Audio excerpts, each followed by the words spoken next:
అందరికీ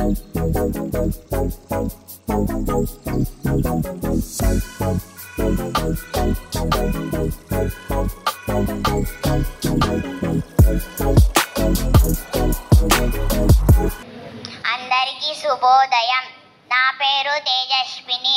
నేను 3వ తరగతి చదువుతున్నాను. మా స్కూల్ పేరు శ్రీనారాయణ స్కూల్. మా ప్రధానోపాధ్యాయులు జిఎస్ బాబు సార్ గారు. మా తెలుగు ఉపాధ్యాయురాలు విజయశ్రీ మేడం. ఈరోజు తెలుగు యాక్టివిటీ పద్యాలు భావాలు.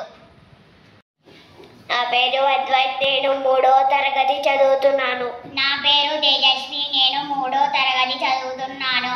పద్యం పట్టుబట్టి చదివి బట్టి పెట్టుట కాదు, సారమెరిగి నీవు చదవవలయు, అర్థమయ్యనేమి ఆపై కంటత సులభమోను నీకు తెలుగు బిడ్డ. భావం. తెలుగు బిడ్డ పాఠాన్ని 1కి 10 సార్లు చదివి బట్టి పెట్టకూడదు. భావాన్ని తెలుసుకొని చదవాలి. అర్థమైనట్లయితే కంఠస్థము చేయడం చాలా సులభం అవుతుంది. నా పేరు ఈలాస్య. నా పేరు వేదనందన.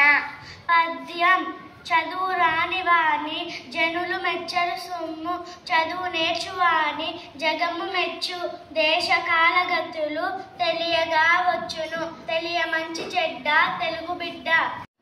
భావం. తెలుగు బిడ్డ చదువు రాని వారిని ప్రజలు మెచ్చుకోరు. బాగా చదువుకున్న వారిని ప్రపంచమంతా మెచ్చుకుంటుంది. ప్రపంచంలో జరిగే మంచి చెడులను తెలుసుకోవచ్చును. నా పేరు పావని. నా పేరు లక్ష్మీ ప్రజ్వన్య. పద్యం పాఠములు చదవక బడికి మానితివేమి, నిన్న చదువు తోడ నేటి చదువు మన్ను గలిసిపోవు, మరి కష్టం ఆపైన తిరిగి చదువని నీకు తెలుగు బిడ్డ. భావం.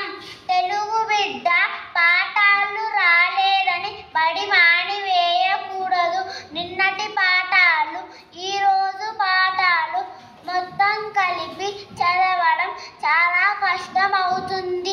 తిరిగి ఆ పాఠాలన్నీ ఒక్కసారి చదవడం చాలా శ్రమతో కూడిన పని. నా పేరు శ్రీమోక్షిత్. నా పేరు జోని.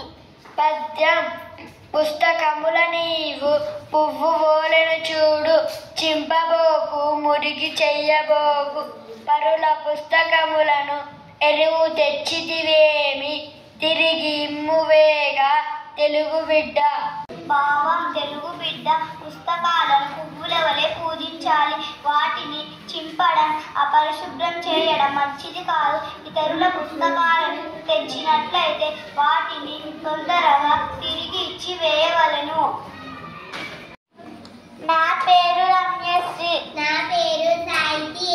పద్యం తెలియనంత మాత్రం దిగులేలా పగపేలా, తిరిగి తిరిగి చదువ తెలియగలదు, నడువ నడువ త్రోవ నలిపోకుండున, తిగులు చేర్పు చేయు తెలుగు బిడ్డ. భావం. తెలుగు బిడ్డ విషయం అర్థం కానంత మాత్రాన బాధపడవలసిన పని లేదు. మళ్ళీ మళ్ళీ చదివితే అది తెలుస్తుంది. ఎట్లనగా రోజు నడుస్తుంటే దారి అదే పడుతుంది కదా.